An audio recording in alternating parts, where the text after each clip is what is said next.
So hey guys, welcome back to my channel. Last minute Janmashtami কিছু shopping বাকি ছিল, তাই মা আর আমি চলে গেছিলাম বাজারে গেলে দেখবে টুকিটাকি কিছু না কিছু জিনিস মনে পড়েই যায়। ফার্স্টেই গেছিলাম গোপালের সাজের জিনিস কিনতে।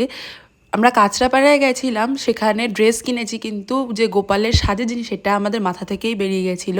তাই আমাদের সামনেই বাজার থেকেই কিনেছি গোপালের সাজের জিনিস, গলার হার, হাতের চুড়ি। আর আমাদের কৃষ্ণ, রাধা, লক্ষ্মী কেন বাদ যাবে, তাদের জন্যও কেনা হয়েছে। কিন্তু সেই দিনটা গোপালের জন্মদিন, তাই গোপালকে তো একটু স্পেশাল সাজাতেই হবে। প্রত্যেকবারই আমরা চেষ্টা করি গোপালকে একটু স্পেশাল ভাবে সাজানোর। সেইটা তো জন্মাষ্টমী মিনি ব্লগেই দেখতে পারবে তোমরা যে আমরা কিরকম ভাবে সাজিয়েছি গোপালকে।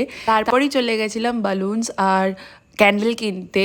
ক্যান্ডেল আর বালুন সব জায়গায় পাওয়া যায়, বাট আমরা যেই দোকানটায় যাচ্ছিলাম, আগেরবারও গেছিলাম, ওই দোকানটায় ইউনিক জিনিস থাকে, তাই আমরা ওখানেই গেছিলাম। তারপরে আমরা চলে গেছিলাম গুনগুন জুয়েলার্সে। ওখানে মা গোপালের হারটাকে একটু পলিশ করাতে দিয়েছিল। আর এইবার মা গোপালের বার্থডে উপলক্ষে গোপালকে একটা ছোট্ট গিফট দিয়েছে, সেটা হচ্ছে কোমর বন্ধন আর পায়ের তোড়া, যেটা এত সুন্দর লাগছে। এখানে তোমরা দেখতে পাচ্ছ মিষ্টি লাগছে একদম। আর এবার গোপালের দোলনা আগের দিনই সাজানো হচ্ছে, কারণ পরের দিন সাজাতে খুব হেক্টিক হয়ে যায়। আমাদের উল্টো দিকের বাড়িতেই জন্মাষ্টমী অনেক বড় করে পালন করা হয়, যেভাবে আমাদের বাড়িতে কালী পুজো পালন করা হয়। এই পাশটাতে খাবার দাবারের আয়োজন করা হয়েছে।